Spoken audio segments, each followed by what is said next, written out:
Göktürk Göleti ve Milli Parkı'ndayım.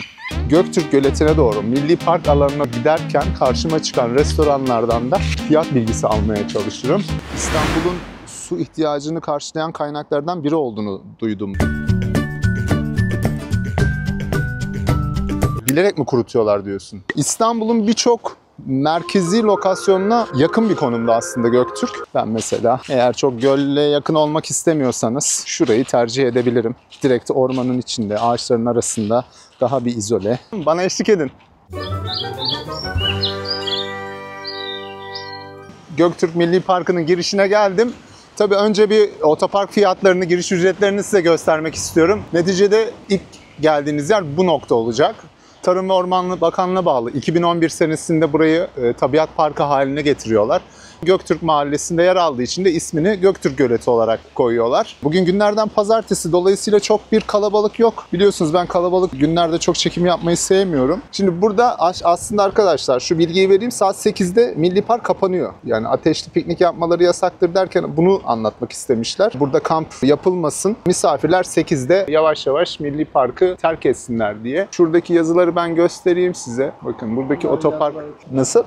Yazıların çoğu değişti. Değişecek mi? Bu fiyatlar güncel ama değil mi Murat Bey? Tamam. Yaya 40 lira, bisiklet 50. Bakın bu otopark fiyatları. Şurada da bu gibi faaliyetlere yer verdiklerini söylüyorlar. Bakın arkadaşlar, bu amaçla kullanırsanız ücret alıyorlar. Hani buradaki bilgileri de bu şekilde verdikten sonra bu otopark fiyatı gün boyu değil mi? 8'e kadar.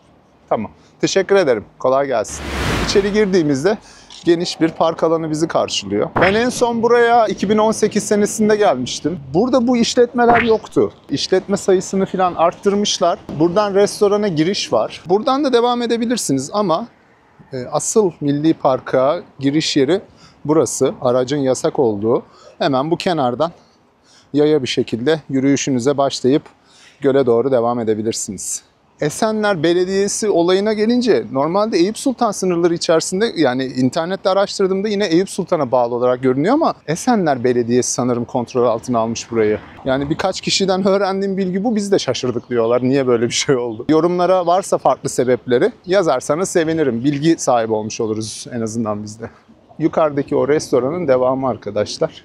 Şöyle bir bilgi de vereyim. Bakın burası da bir otopark alanı. Hemen bu arkamda görmüş olduğunuz otopark. Gördüğünüz gibi otoparkın hemen yanında da kamelyalar, banklar var. Mangal yakabileceğiniz, aracınıza yakın olup vakit geçirmek istiyorsanız böyle bir avantajınız var burada.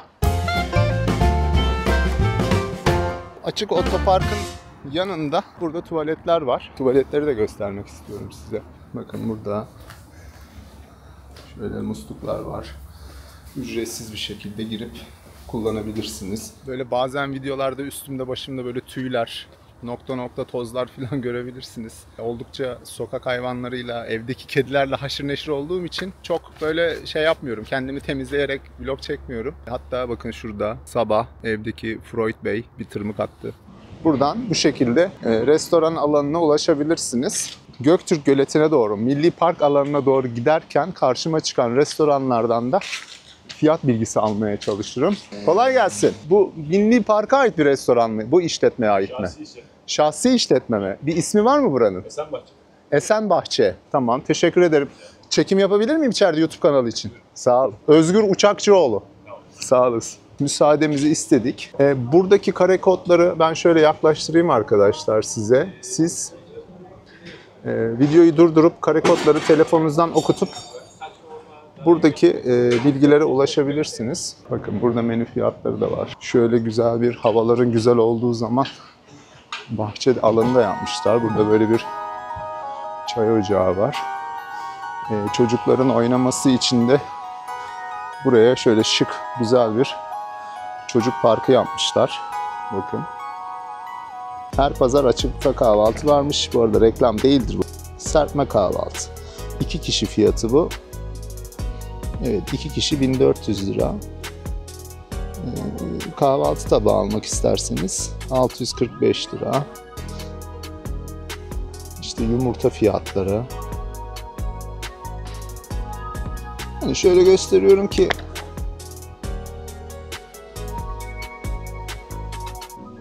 geçen haftaki vlogum Sultanahmet muhakkak izleyin. Sağ tarafı bırakıyorum yukarıya linkini. Videoyu izledikten sonra oradan ulaşabilirsiniz. Mesela steak burger fiyatlar bu şekilde. Tost fiyatları.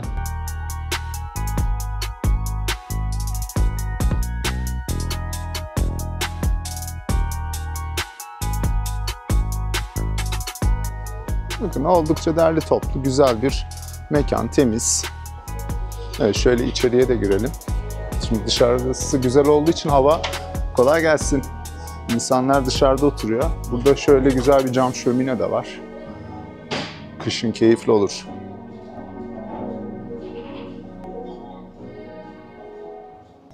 Evet, burada nargile de var. Şöyle nargile sevenler için fiyatları da göstermek isterim. Tatlı fiyatları. Evet, burada şöyle bir detay da var. Şimdi arkadaşlar hemen giriş buradaydı. Burası otopark alanı. İşte o restoranın devamı. Aşağıdan da gidebilirsiniz. Hemen bu otoparkı takip edip ama Milli Park'a giriş havasını daha güzel veriyor. Dolayısıyla ben bu güzel yolu yürüyerek devam edeceğim.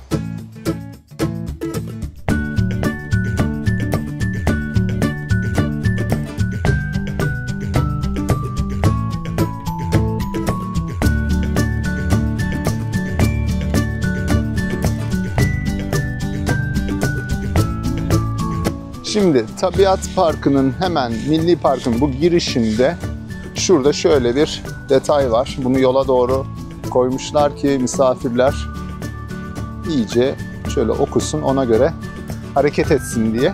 Burası 1. bölge piknik alanı. Hemen burada bankları görüyorsunuz.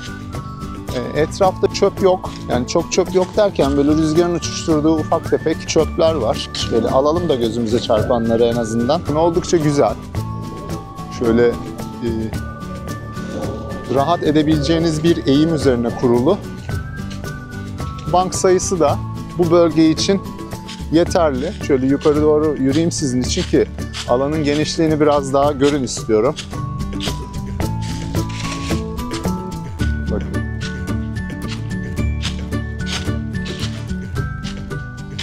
Yalnız yukarıya çıktıkça bank sayısının da arttığını görebiliyorsunuz.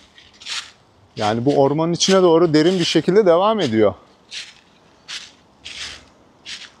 Orman içinde yer alan, ormana yakın bir konumda olduğu için Göktürk Mahallesi, buranın havası şehre göre biraz daha temiz. Haliyle konaklama olanakları da biraz pahalı diye biliyorum. İstanbul'un birçok merkezi lokasyonuna yakın bir konumda aslında Göktürk. Ben mesela motorla Beyoğlu'ndan yaklaşık bir 25 dakikada falan geldim. Yollar da çok rahattı. Hafta sonu genelde insanlar buraya dinlenmeye, biraz vakit geçirmeye geliyorlar. Oldukça da doğru bir tercih olduğunu söyleyebilirim. Gelin şöyle yürüyüşümüze devam edelim. Yönümüz var. Buranın tek özelliği Milli Park ilan edilmiş olması. Sakin, Evet. Araç trafiğine tamamen kapalıdır. Bu Hiçbir evet, bu yol şekilde kapalı. İnsanlar motor sesini burada duyamaz. Olması gerektiği gibi aslında. Büyük bir otoparkımız var. Evet, şu arada gölü görüyoruz aslında. Doğru mu? Evet. İstanbul'un su ihtiyacını karşılayan kaynaklardan biri olduğunu duydum. Doğru mu? Değil. Sulama Tamam. amacıyla yapılmıştır. Artık sulandığı bir şey yok. Tarım arazileri olmadığı için görevini, vasfını 1965-67'lerde yapılmıştır. Vasfını yitirdiği için normal kalmıştır. Bir yer burayı kullanıyor. O da Göktürk Fidanlık diye bir yer var, 400 dönümlük. Fidanlığın suyunu karşılıyor. Gölün bir özelliği var mı? Yaşayan canlı, derinlik. Balık var. Zaten yakından çekerseniz orada derinliğini de görürsünüz. 10 metre gibi falan bir derinliği falan var. Ben 2018'de gelmiştim en son buraya bir arkadaşımla. Sanki o günden bugüne bir değişmiş. Biraz daha kontrol genişletilmiş, arttırılmış. Biraz daha güvenlik önlemleri. Çünkü herkes sanki kafasına göre girip çıkıyordu o dönem. Öyle hatırlıyorum. Yanlış Aynen hatırlıyorum. öyle. Doğru söylüyorsunuz. Şu ileride zincir bıraktık oraya. Sadece resmi araç ve böyle yerlerde tabiat parklarının ya da ormanın içerisinde bazı yerleşim alanları olur. Kullanım hakkı bir onlara aittir. Yoksa onun haricinde izinsiz avlanmaktı, şuydu, buydu kimse giremez. Bir konuya daha değinmek istiyorum. Burada kamp yapmak yasak. Çadır kampı yasak. Günübirlik yasak. Günübirlik yasak. Sabah 8 geldik, akşam 8 gidiyoruz. O ara çadır kurmak istemişsindir. Kurabilir. Kurabilir. Gölgelik Ondan olsun problem. vesaire. Evet. Ama He. akşam 8'den sonra kalıcı olarak bulunamaz kimse. Özel bir karavan park alanınız var mı? Aynı yere mi park ediyor? Aynen. Aynı yere park Aynen. ediyor. Ha, orada eşyasını alıp gelecek. Tamam. Var mı eklemek istediğiniz başka bir şey? Yok, Güzel de teşekkür oldu. ediyorum. Çok teşekkürler. Çok memnun oldum. Görüşmek Çok sağ olun. üzere. Özellikle gittiğim yerlerde işletmeciyle karşılaşmak hoşuma gidiyor. Çünkü böyle kemik sorular var belli başlı. Her gittiğim yerde muhakkak sorarım onları. Cevaplarını net olarak almak keyifli oluyor. Doğru kaynaktan faydalı oluyor. Hemen buradan yürüyüşümüze devam edelim. Arkadaşlar bu alan içerisinde çöp kutuları göremezsiniz. Günay Bey'in söylediği gibi herkes gelsin diyor. Tabii ki de elbette ufak tefek şeyleri rüzgar uçurabilir ama diyor. Şöyle aşağıda yeterince konteynerlar var arkadaşlar. Bakın şu arada. Çöp toplasanız diyor 100-200 gram bir şey eder poşetin içinde. Şöyle 10 metre diyor hemen buradaki konteynerlara kendi misafirler kendileri bırakabilirler diyor. Güzel de düşünmüşler. Evet göle hemen birinci piknik alanından sonra şöyle yaklaşıyorum. Hemen bu önümde yeşilliğin arkasında bir göl var. Burası tabii aynı zamanda bir baraj arkadaşlar. Burada tabii yazın bu standlar açılıyor. Buradaki büfeler. Biraz evet su çekilmiş ya. Evet bakın. Yani zaten eski suyun olduğu yer buraya kadardı. Oldukça su azalmış. Çok üzüldüm ya. 6-7 sene önce geldim abi. Ne kadar da güzeldi burası. 12 demir vardı burada. Şimdi oldu 9-8'e düşmüş. 4 demir yükselmişler. Burada demirler var da demirleri sayıyor. Burası Milli Park'a dahil mi bu tarafta? Bak. Ha, şurası komple. Bir daha bu nereye kadar? Ha, şurada nereye? Dere nerede? Ha bu şu dere ilerideki dereye kadar. Anladım. Burada da yani yürüyüş yolu var ama değil mi? Yürüyüş yolu var. Var. Aynen böyle dönebiliyorsunuz arkadaşlar. Hemen ileride zaten giriş yaptığımız park alanını görürsünüz. Şimdi ben bu tarafa şöyle biraz yürüyüp hemen buradan devam edeceğim. Şuradaki şey ne abi? Bu yapı küçük. Ha, o hizayı mı belli ediyor? Ha bu yükselişi veriyor. Tamam. Ama aracı sulama suyu ya. He. Bana var. Anladım, vana var. Tamam abim sağ ol. Yapının önünde bakın küçük demir basamaklar var arkadaşlar. Aslında onlar işaretmiş. Hani göl suyunun ne kadar yüksek olup olmadığını oradan belirliyorlar. Gerçekten çok azalmış ya. Yani şu an dediği gibi toplasanız buranın derinliği 10 metre falan vardır ya da yoktur.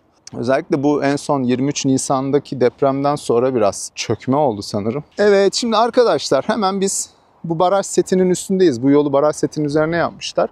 İleride bir tane çeşme var. Burası da Milli Park'ın orman içi devamı. Buradaki yekpare olan piknik alanını şöyle numaralandırmışlar. Burada da 4 var. Hani kendilerince böyle küçük küçük bölümlere ayırmışlar aslında. İleri doğru bakın yukarı doğru şöyle orman yükseliyor. Biraz daha böyle yola yakın yerlere piknik yapmayı tercih etmişler. Böyle göl kenarından ben bu yürüyüşü devam ettireceğim. Herhalde buraları yağmurlu havalar için yapmışlar. İnsanlar biraz hani yağmurlu havalarda sığınabilsin diye.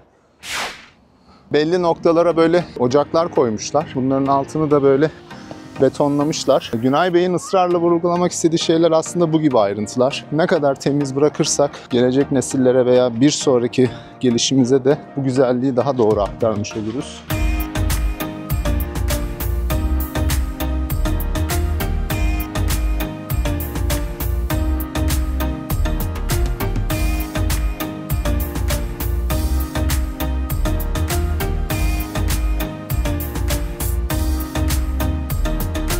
Ormanı çok güzel.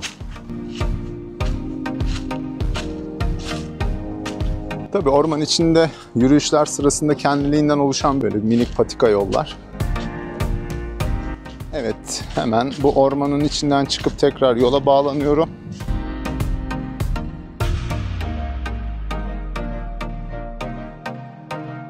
Göletin etrafında dolaşırken sizi karşılayan manzara biraz farklı.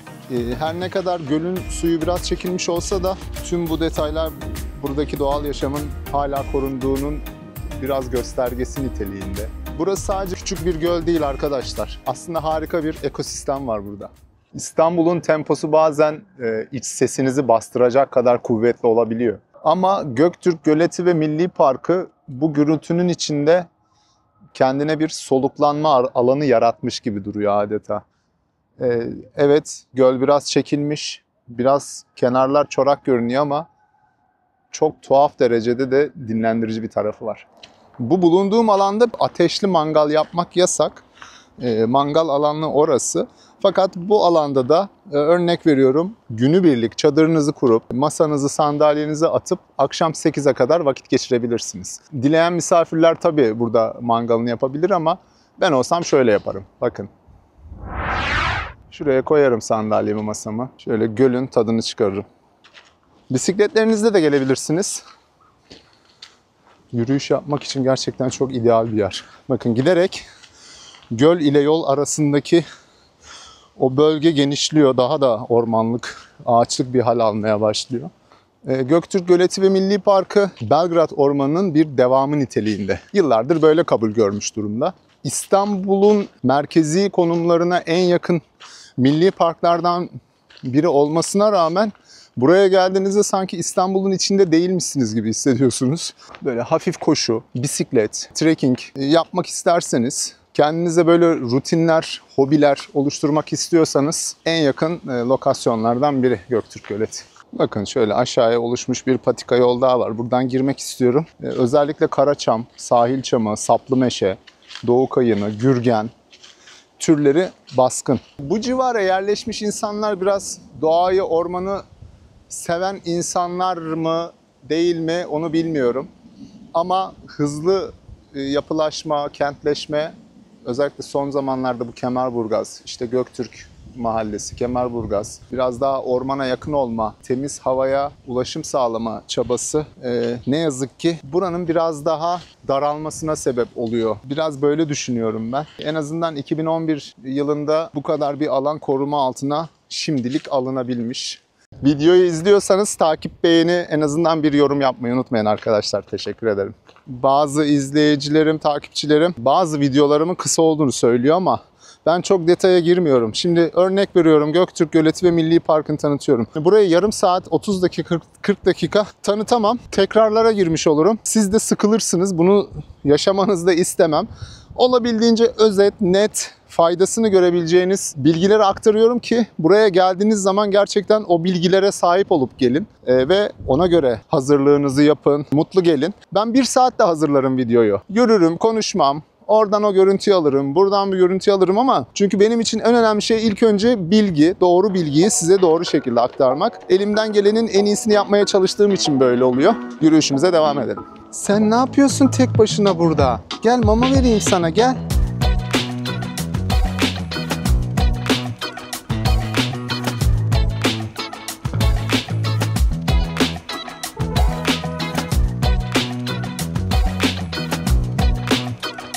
Bakın ormana yaklaştıkça yeşillik arttı. Direkt göle yönlendirmişler aslında buradaki su yatağını ama bakın buraları böyle çitlerle kapatmışlar. He. Burada oturuyorsunuz siz. Buranın şeyi... Ne çıkıyor buradan balık? Sazan. Genelde Ha, sazan falan var. Yayın çok az var. Yani turna diyoruz biz de. He, turna aynen. Benim bildiğim kadarıyla buraya bir inşaat düşünüyorlar herhalde. Bilerek mi kurutuyorlar diyorsun? Yani Yani inşaat olacaksa evet ama inşaat olmayacaksa niye kurtuyorlar bilmiyorum. Mesela şu arka tarafta bir tane daha göl var. Orası aynı böyle dop dolu, hiç bozulmadı. Şimdi desen ki hani iklim şartlarına göre kurudu. Orası niye kurumadı? Orası daha da felaketli, böyle daha da fazla su. 23 Nisan depreminde böyle bir su çekildi diyorlar deprem nedeniyle. Bu kaynağı nereden tam olarak aldınız onu da bilmek isterim. Şuradan vatandaşlar... Duyum ya bu şey değil söyledi. böyle. Yani umarım söylediğiniz gibi bir şey olmaz. İnşallah Ya bir olmaz ama spekülatif burası bir niye bilgi tabii. yani? Aynen ya, yazık, göl niye kurutsun ya, burası bir... Arkaya yap, göle yapma. Arka tarafa yap. Ağaçlık ormana yap da göle yapma. Ya bir de şey, milli park ya burası, zannetmiyorum buraya bir yapı yapacaklarını. Biliyorsunuz bizim insanımız biraz böyle söylentiler konusunda Bizimki de öyle. Söylenti zaten. söylenti. Garanti değil ama Değil, söylenti. değil. Türkiye'de işin inşaat girince insan mı çekiniyor? O konuda haklısın. O yüzden zaten söylentiler oluyor tabii. Buradaki piknik alanının manzarası daha da güzel. Böyle direkt göle tepeden bakabildiğiniz bir alanı kapsıyor. Girişe bir tık uzak olduğu için çok da uzak değil aslında. Hemen şöyle şu yolu takip ettiğiniz zaman yani yürüyerek 5 dakikanızı anca alır. Bakın bu etraf daha böyle derli toplu, güzel. Bunu neden yaparsın? Burada kamera sistemi de var. Gözetim altında tutuyorlar. Belli noktalara da çeşmeler yapmışlar. Bakın yeşillik hemen arttı bu tarafa doğru. Canlandı. Az önceki piknik alanının yolun diğer tarafında da yine böyle bir piknik alanı var. Gölün diğer tarafındaki piknik alanlarının yanına böyle bir tuvalet yapmışlar. Bakın burası çok güzelmiş. Ben mesela eğer çok gölle yakın olmak istemiyorsanız şurayı tercih edebilirim. Direkt ormanın içinde, ağaçların arasında daha bir izole. Hatta aşağıda da varmış bakın. Burada göl kenarına kadar, hatta otoparkın hizasına kadar oldukça şey var. Bank var. Böyle taş ocaklar var mangal yakmanız için.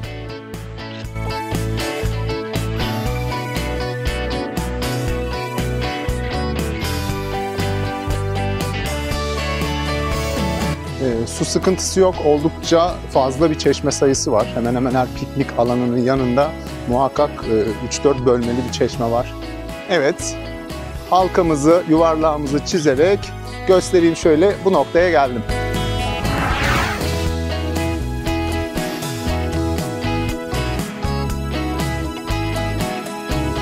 Kendinize çok iyi bakın. Haftaya görüşürüz. Hoşça kalın.